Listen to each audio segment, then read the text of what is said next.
গবাদি পশুর সুস্বাস্থ্যের প্রয়োজনীয়তা সুনিশ্চিত করার লক্ষ্যে প্রাণী সম্পদ উন্নয়ন দপ্তরের প্রদর্শনী ও প্রতিযোগিতার আয়োজন করা হয়েছে।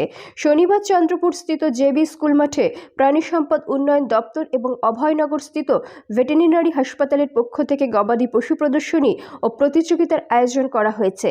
প্রাণী সম্পদ উন্নয়ন দপ্তরের জনৈক আধিকারিক জানিয়েছেন, এই প্রদর্শনী ও প্রতিযোগিতার মাধ্যমে প্রত্যেক গবাদি পশুর যত্ন করা, সময় মতো টিকাকরণ ও কৃমির ওষুধ অবশ্যই খাওয়ানো নিশ্চিত করতে হবে। এই প্রতিযোগিতা 3টি শ্রেণীতে বিভক্ত করা হয়েছে। তার মধ্যে গ্রুপ এ ছিল 6 থেকে 12 মাস বয়সের বকনা বাছুর, গ্রুপ বি ছিল 13 থেকে 28 মাস বয়সের দামড়ি বাছুর, গ্রুপ সি ছিল দুগ্ধবতী গাভী। সেখানে প্রদর্শনী ও প্রতিযোগিতা দুটোই সম্পন্ন হয়েছে। প্রাণী সম্পদ বিকাশ দপ্তরের পক্ষ থেকে রাজ্যিক প্রাণী হাসপাতাল এবং অভয়নগরের পক্ষ থেকে আমরা একটা গ্রুপ প্রদর্শনী ও প্রতিযোগিতার আয়োজন করেছি আমরা স্থানীয় চন্দ্রপুর জেবি স্কুল মাঠে। তো এই প্রদর্শনী প্রতিযোগিতার মধ্য দিয়ে আমরা যারা গবাদি পশু পালন করে থাকেন ওদের কাছে একটা মেসেজ দিতে চাই যে গবাদি পশু প্রতিযোগিতা আমরা খুব যত্নবান হই এবং সময় মতো ওদেরকে আমরা কৃমির ওষুধ খাওয়াই এবং টিকাকরণ যেটা অবশ্যই করিয়ে থাকি।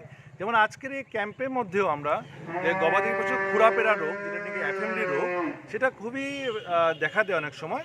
সেটাকে আমরা যাতে ওর থেকে দূরে থাকতে পারি, আমাদের গবাদি পশু সেফ রাখতে পারি, সেই জন্য আজকে আমরা এফএমডি রোগেরও টিকাকরণ করছি।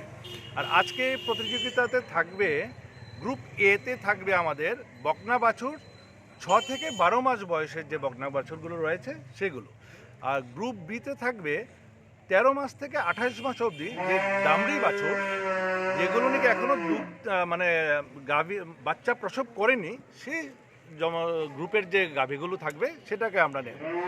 আর গ্রুপ সিতে থাকছে দুগ্ধবতী গাভী, যেটাগুলো নাকি দুধ দিয়ে আসছে, সেগুলোর জন্য আমরা একটা প্রতিযোগিতার আয়োজন করেছি। প্রদর্শনী হবে এবং প্রতিযোগিতা হবে।